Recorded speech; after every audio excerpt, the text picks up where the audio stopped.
that are separate to the Kenyan political elites, the political dynasties, the Kenyatas, the Odingas. But is he that different, Kimani? Because he's been in politics for nearly 30 years, longer than even President Kenyatta. He's amassed a lot of wealth during his time in politics. I believe he owns luxury hotels, a 2,500-acre farm, a poultry plant. He's invested in hotels. Isn't that part of why Kenyans are so frustrated with their government? They see these rich elites in charge, making money while they suffer. Well, he was seen as an outsider in the sense that he came from a family that was relatively unknown. Nobody knew who his father was, nobody knew who his mother was.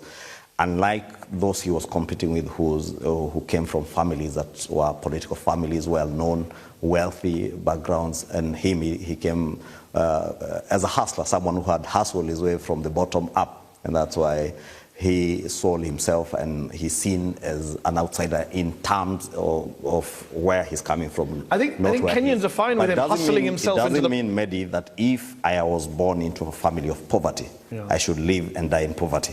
I also wasn't born in a very affluent family, but I'm working very hard, and I work very hard every day. The day I make it, I fake it till I make it, and the day I make it... Are you talking about yourself? Are you going to say I'm also corrupt? Hold on, are you saying yourself? You're talking about yourself for a moment. Yeah, I also... Recently, an MP from your party joked that you were worth 5 billion shillings, or $38 million. Is that correct? Joked, and not from my party. It's actually from the other party. So can you clarify then, what is your net worth? Well, not 5 billion, definitely. For 1 billion? Probably about close to 1 billion.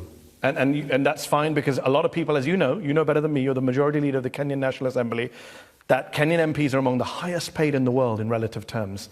People are very upset seeing a lot of MPs flaunting their wealth. They're doing TikToks, they're doing Twitter videos showing their luxury cars, and Kenyans are furious. You know this on social media. They're upset because the MPs are flaunting their wealth. Again, Mehdi, it matters person to person. I have never had to flaunt anything because I have nothing to flaunt. But people in your party have, obviously. But not just in my party. I know, but you're the majority leader, so I'm asking you, how do you feel about that? It's rather unfortunate nobody should do that. And I think a number of those who have done that, by the way, have regretted what they had to show the public. But the flaunting's only secondary. What about the wealth itself? Why do you have so many wealthy Kenyan MPs? Well, that's a question I cannot be able to answer. If you ask me about my wealth, I'll tell you, and my wealth is largely not from my salary. And anything and You're worth about $7 million, you said. $7 million. You said about 1 billion shillings. Just about 1 billion shillings. And when you look at the average salary of a Kenyan, and they look at a Kenyan MP who gets 32 times the average salary, that is a perception. Furious. That is a perception, Mehdi, I'm telling you.